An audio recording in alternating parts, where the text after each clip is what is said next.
e você vai ouvir agora mais um capítulo do livro Razão e Sensibilidade, de Jane Austen, publicado pela primeira vez em 1811. Não esqueça de se inscrever no canal e deixar o like nesse vídeo. Boa história!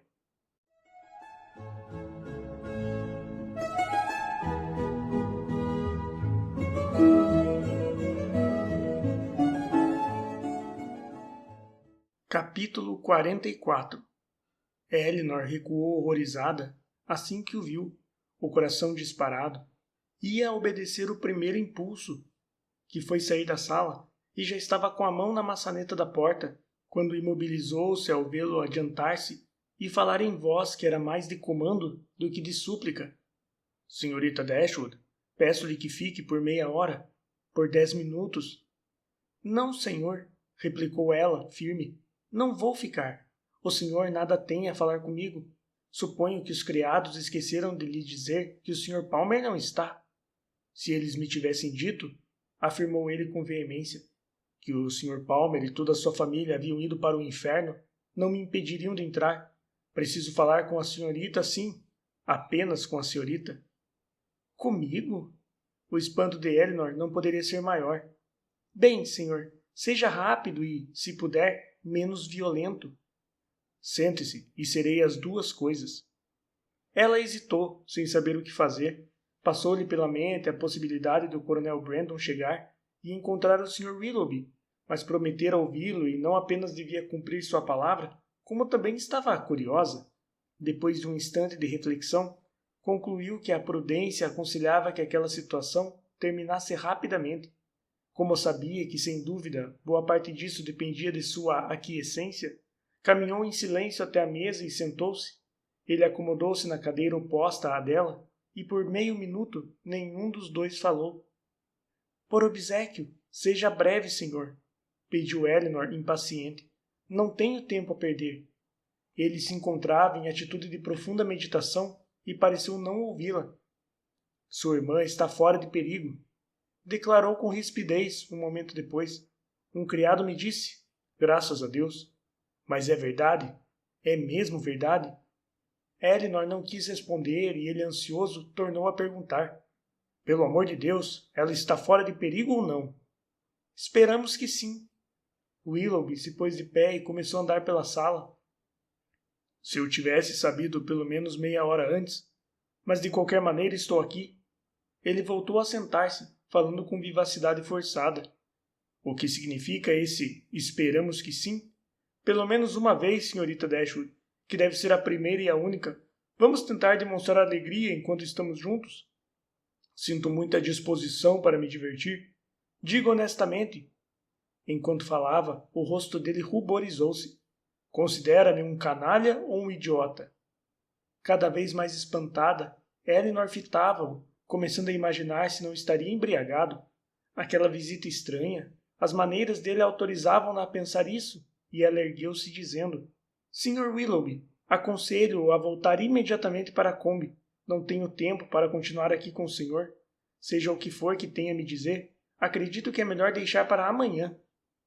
Compreendo. O sorriso dele era expressivo e a voz calma. Sim, estou muito embriagado. Um caneco de porter que a acompanhou um rosbife que comi em Marlborough foi o bastante para me alterar. A firmeza da atitude e o brilho de inteligência nos olhos de Willoughby, enquanto ele falava, convenceram Elinor de que, fosse qual fosse a loucura que o levara até Cleveland, não fora causada pela embriaguez. Depois de pensar um pouco, ela falou, Sr. Willoughby deve saber, e tenho certeza de que sabe, que depois do que aconteceu, sua vinda aqui dessa maneira, forçando-me a atendê-lo, precisa de um bom motivo. Qual é ele, se é que existe? Eu quero, ele falava com seriedade e firmeza, se puder, fazer com que a senhorita me odeie menos do que me odeia agora. Quero dar-lhe uma explicação e pedir-lhe desculpa pelo que aconteceu. Quero abrir-lhe meu coração e convencê-la de que, se bem que sempre tenha sido um cabeça dura, nem sempre fui um velhaco. Quero conseguir o perdão da sua irmã. É esse o verdadeiro motivo que eu trouxe aqui? Por minha alma, é. Essa resposta, dada com calor e sinceridade, fez com que Elinor se lembrasse do antigo Willoughby e, apesar de si mesma, achou que ele estava sendo sincero. Se isso é tudo, pode dar-se por satisfeito, pois Mariane vai... Bem, ela já perdoou, senhor. Já me perdoou. Ele continuava falando no mesmo tom enérgico. Então, o fez antes de saber por que deveria fazê-lo, mas ela deverá perdoar-me de novo e de maneira mais completa. Agora, a senhorita quer me ouvir? Elinor fez que sim com a cabeça. Eu não sei... Começou Willoughby.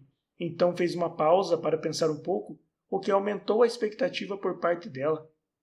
Não sei como a senhorita me julgou pelo meu modo de agir com sua irmã, ou a que diabólico motivo poderá ter atribuído às minhas atitudes. Dificilmente poderia ter pensado melhor a meu respeito.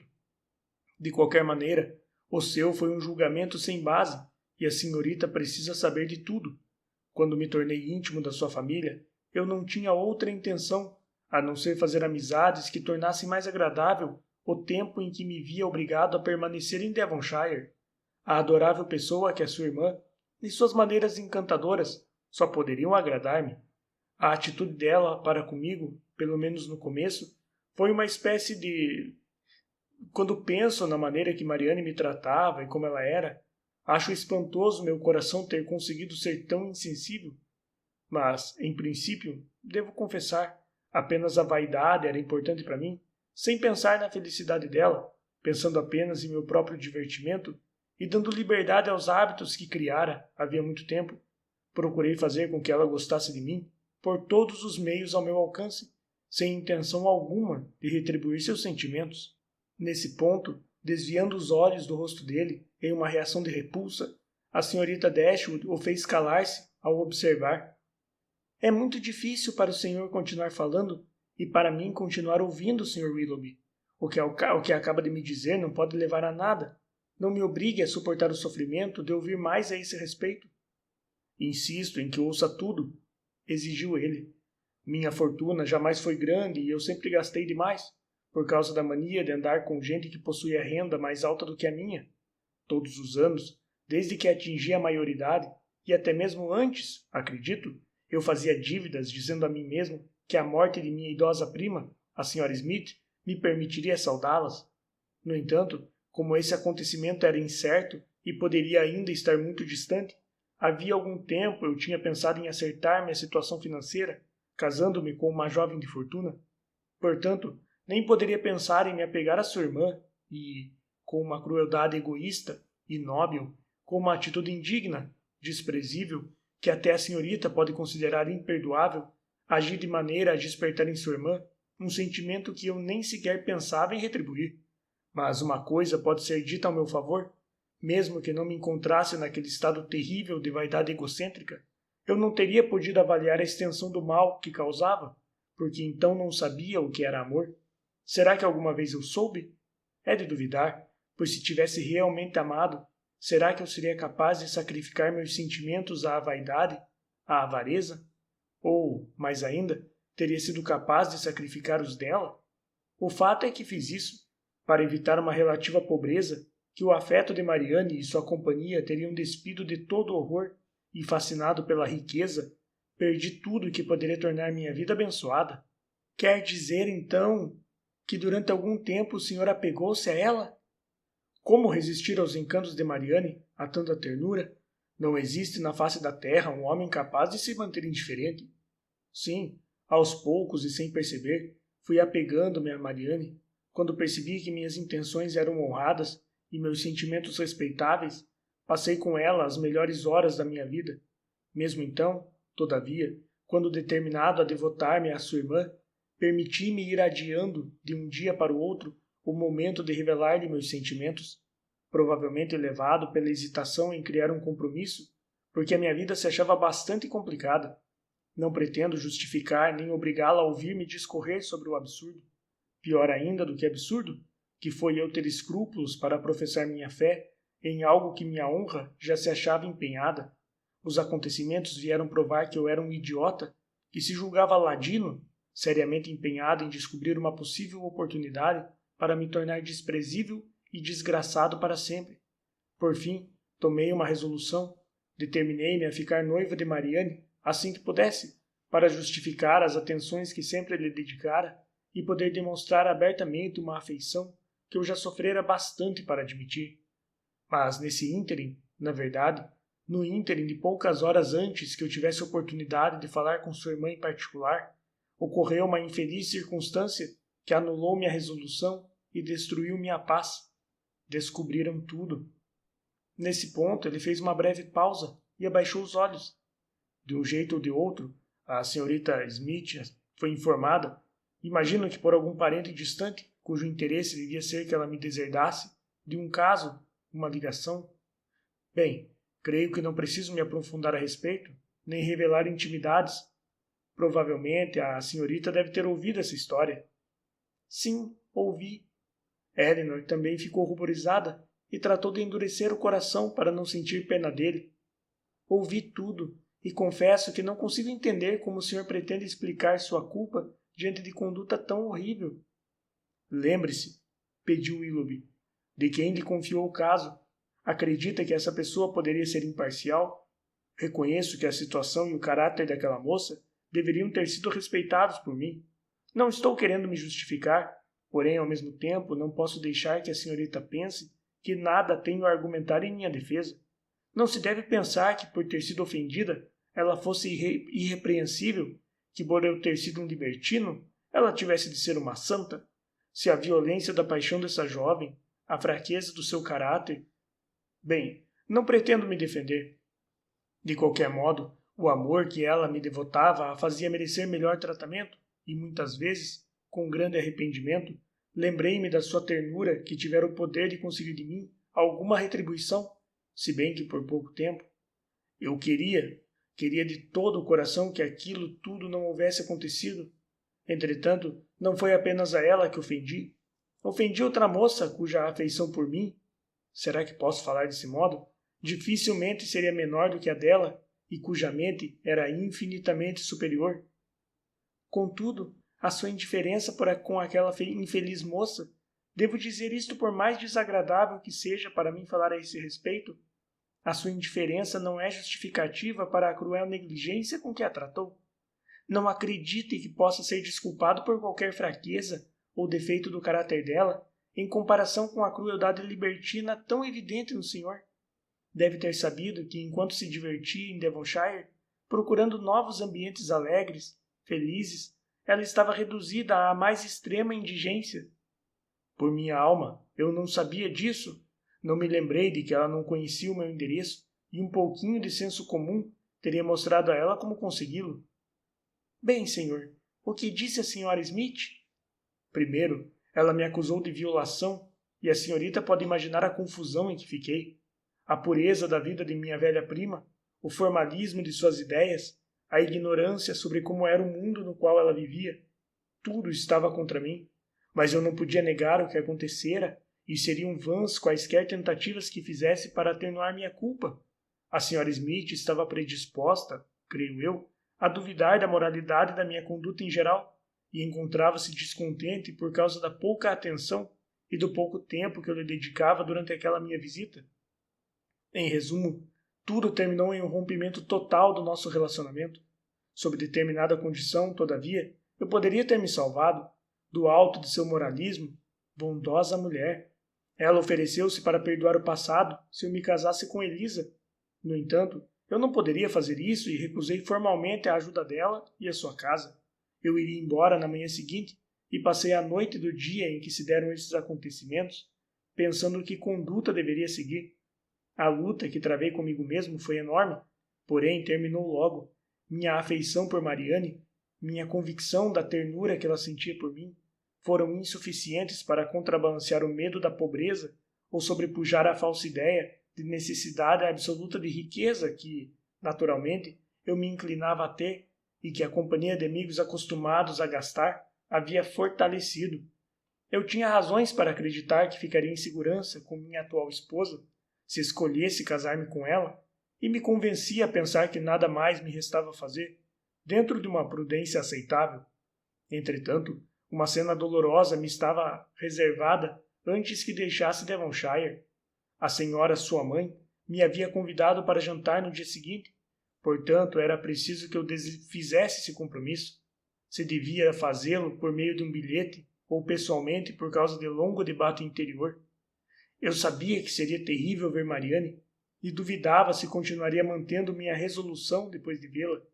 Nesse ponto, contudo, avaliei errado minha magnanimidade, pois fui vê-la, tornei-a infeliz e deixei-a infeliz, e levei comigo a certeza de nunca mais tornar a vê-la.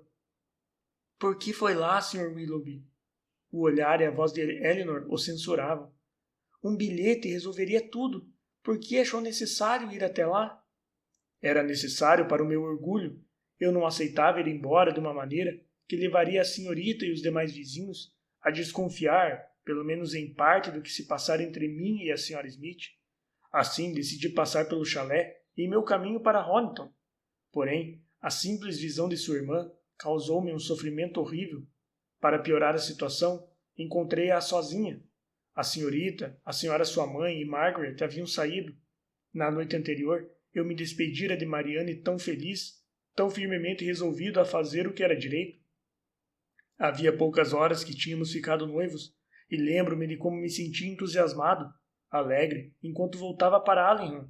Estava contente comigo mesmo e com todo mundo, mas naquele nosso último encontro, ao chegar diante dela, fui dominado por uma sensação de culpa tão grande que quase não consegui representar a farsa que imaginara.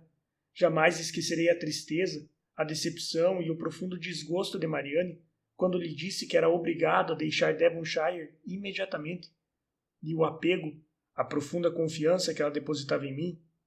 Oh, meu Deus, que grande canalha eu fui! Ficaram em silêncio por alguns instantes.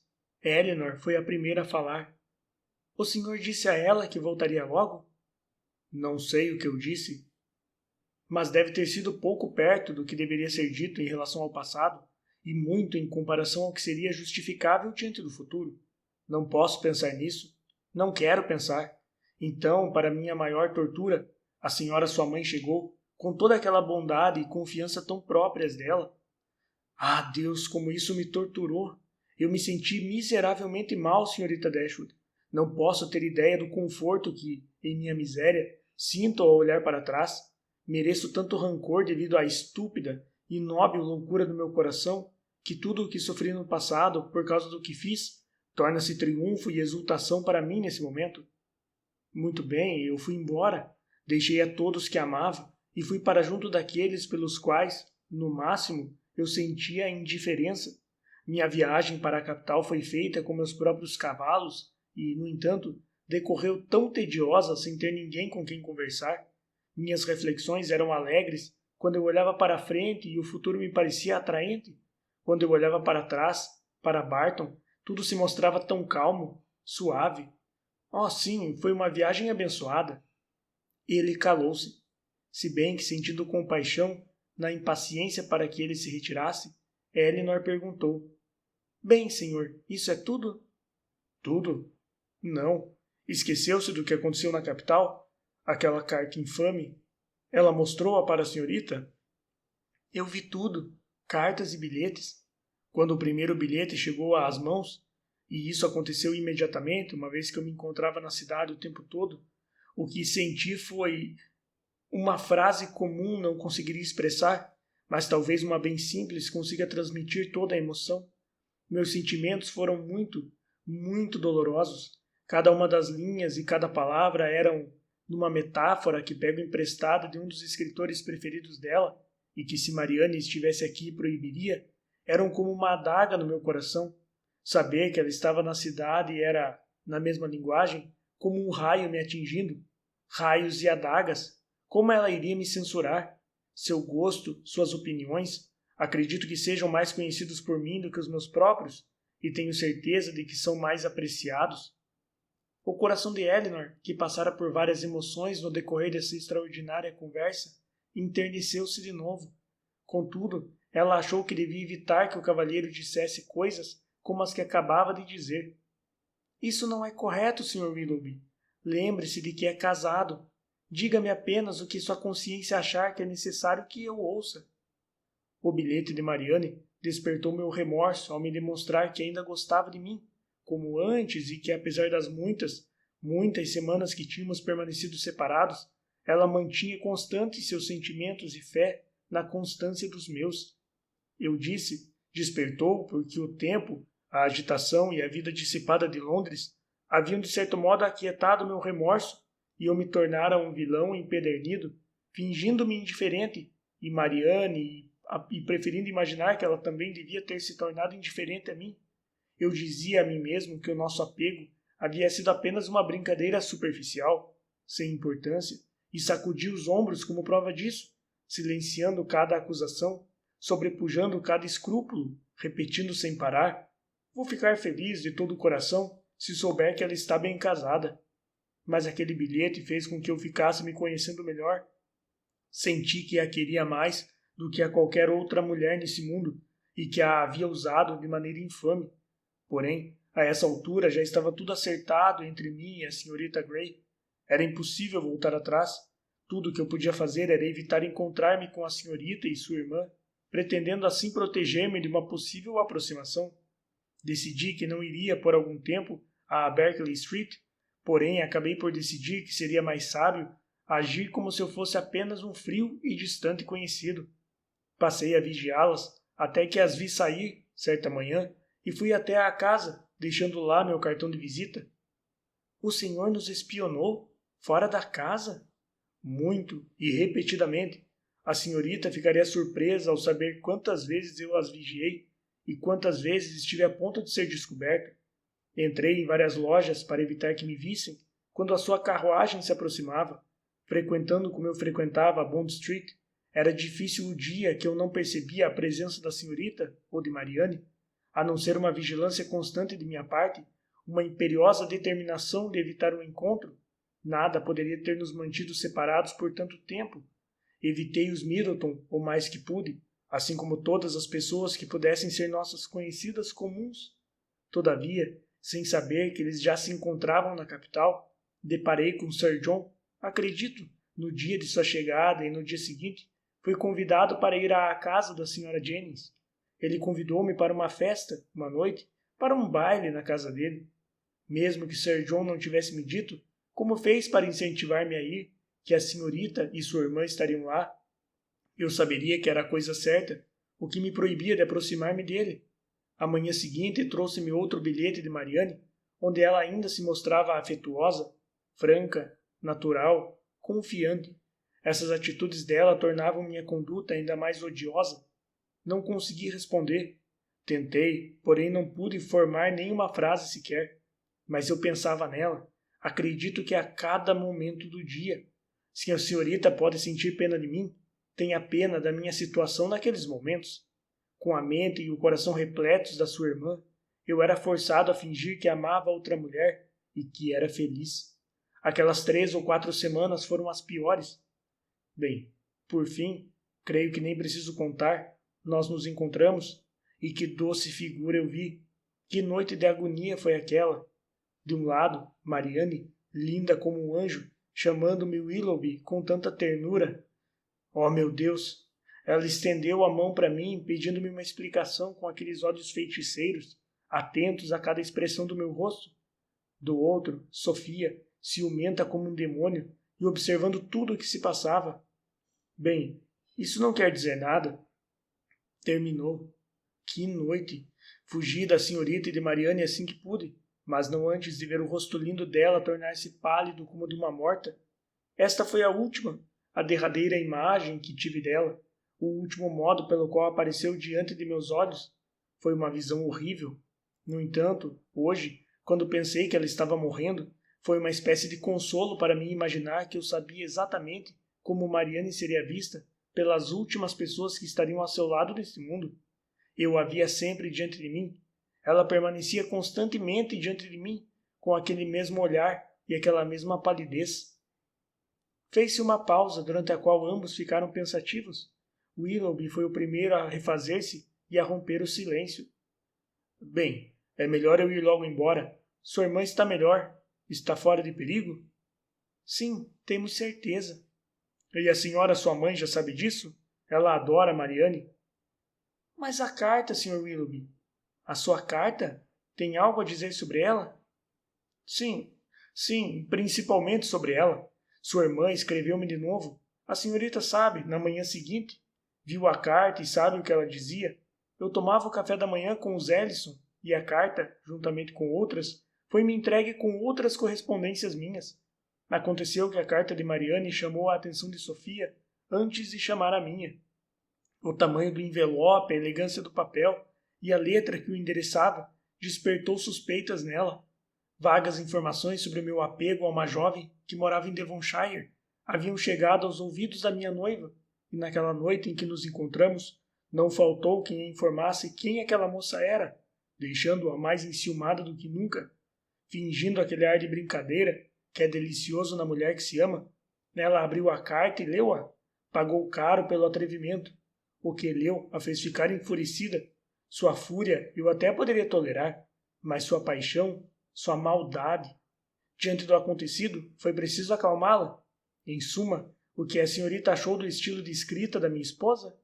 Delicada, terna, verdadeiramente feminina, não? Sua esposa? A carta está escrita com a letra do senhor?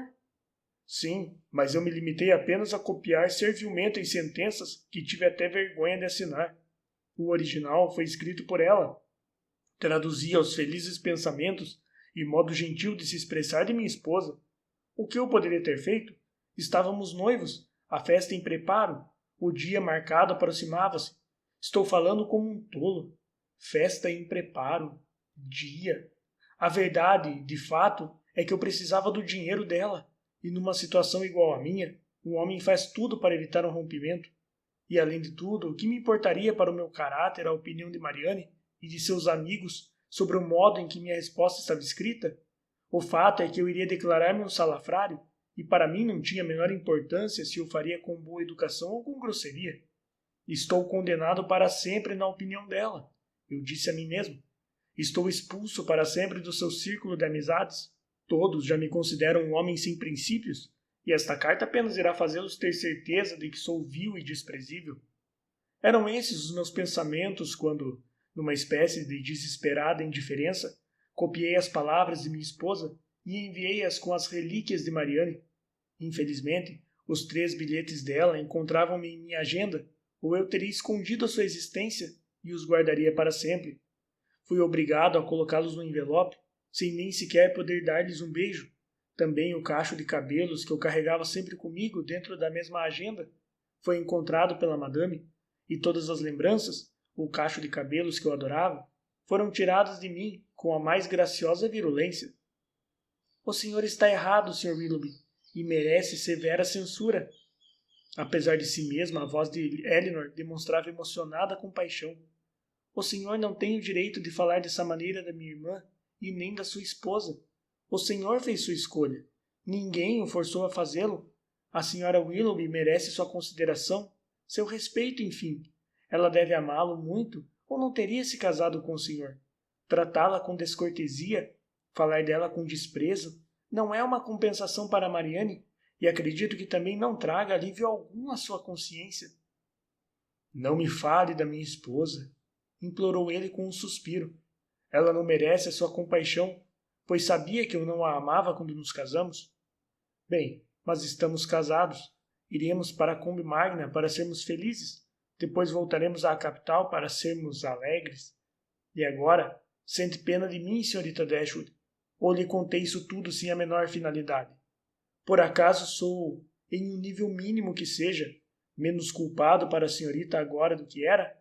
Nem sempre minhas intenções foram erradas? Será que expliquei pelo menos uma parte da minha culpa? Sim, sem dúvida. O que me contou removeu parte muito pequena da sua culpa. O senhor demonstrou-se, em conjunto, menos culpado do que eu julgava. Provou que seu coração não é tão depravado, que é muito menos depravado do que imaginei.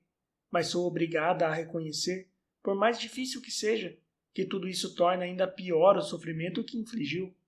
Por favor, quando sua irmã estiver recuperada, poderá repetir-lhe o que lhe contei. Ajude-me a parecer menos pior para ela, como pareço agora para a senhorita. Disse-me que Mariane já me perdoou. Deixe-me acreditar que, conhecendo melhor meu coração e meus atuais sentimentos, O perdão que ela me deu se tornará mais espontâneo, mais natural, para que eu me torne mais digno. Conte-lhe como sou infeliz, quanto sofro. Diga-lhe que o meu coração jamais foi inconstante para com ela, e, se a senhorita quiser, que neste momento ela me é mais querida do que nunca. Vou contar a ela tudo o que eu achar necessário para que, comparativamente, sua maneira de agir se justifique. Mas o senhor não me explicou qual o motivo que eu trouxe aqui, e nem quem lhe contou sobre a enfermidade de Marianne. Na noite passada eu caminhava pela Alameda Drury, quando esbarrei com Sir John Middleton. Ao me reconhecer, falou comigo pela primeira vez depois de 2 meses. Sem surpresa e sem ressentimento, aceitei ele ter cortado o relacionamento comigo, desde pouco antes do meu casamento. Mas naquele momento, por sua boa natureza, honestidade e alma bondosa, que devia se encontrar repleta de indignação contra mim e de compaixão por sua irmã, ele não resistiu à tentação de me dizer o que supunha que iria me vexar profundamente, se bem que não pudesse imaginar até que ponto. Assim, o mais brutalmente que pôde, Sir John disse-me que Marianne Dashwood estava morrendo de febre perniciosa em Cleveland. Uma carta que ele havia recebido da Sra. Jennings naquela mesma manhã declarava o perigo de morte iminente e contava que os Palmer haviam saído da casa e etc. Fiquei chocado demais para fingir-me insensível, até mesmo diante do crédulo Sir John. O coração dele enterneceu-se quando viu meu sofrimento e toda a sua inimizade desapareceu, tanto que, ao despedir-se, ele quase apertou minha mão, enquanto me recordava a antiga promessa de dar-lhe um filhote da minha Pointer. Foi esmagador o que senti ao saber que sua irmã estava morrendo, mas ainda ao lembrar-me que morria, considerando-me o maior vilão sobre a terra, que me desprezava e odiava em seus últimos momentos de vida, pois como eu poderia saber que horrendas ações poderiam ter me atribuído diante dela? Eu tinha certeza de que pelo menos uma pessoa me apresentaria como sendo capaz de qualquer coisa. Foi terrível como me senti. Tomei uma resolução imediatamente e às 8 horas da manhã já me encontrava em minha carruagem. Agora a senhorita sabe de tudo. Eleanor nada disse.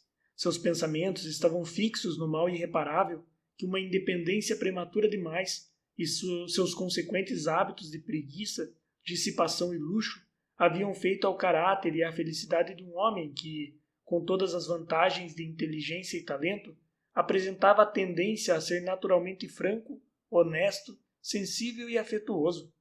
O mundo o tornara extravagante e superficial. A extravagância e a vaidade haviam feito dele uma pessoa de coração duro e egoísta.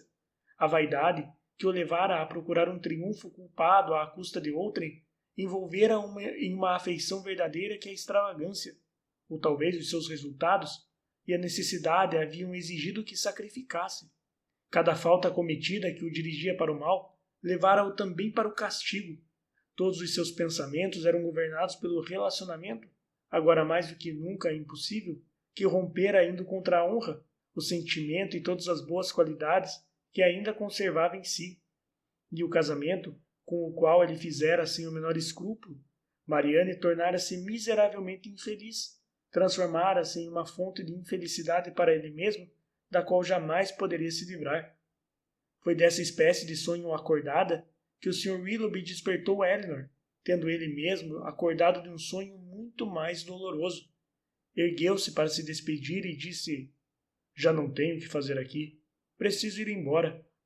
"Vai voltar para a capital?" "Não, vou para a Combe Magna. Tenho coisas a resolver por lá. Irei para Londres dentro de um dia ou 2. Adeus." Estendeu a mão e Eleanor não pôde recusar a dela, que o jovem cavalheiro segurou com afeto. "A senhorita está pensando em mim de um modo melhor do que pensava?" Willoughby soltou a mão de Eleanor e foi apoiar-se no consolo da lareira, como que esquecido de que precisava ir embora. Ela assegurou-lhe que sim, que o perdoava, que sentia compaixão por ele, que lhe desejava o bem, e acrescentou alguns conselhos delicados sobre o modo de comportar-se que seria melhor para ele. Essa resposta não foi muito encorajadora. "Quer dizer, então, que devo me arrastar pelo mundo como puder?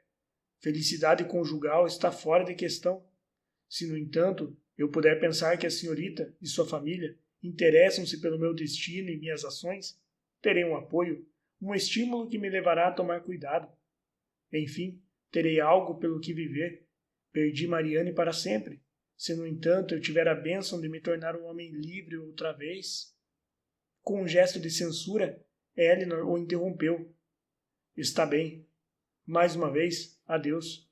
Vou embora para viver no terror de um próximo acontecimento. O que o senhor quer dizer? O casamento da sua irmã. O senhor está muito enganado. Ela jamais estará mais fora do seu alcance do que já se encontra agora. Porém, outro homem pode ganhá-la, e se ele for, como ela merece, o melhor entre todos os demais, creio que poderei suportar.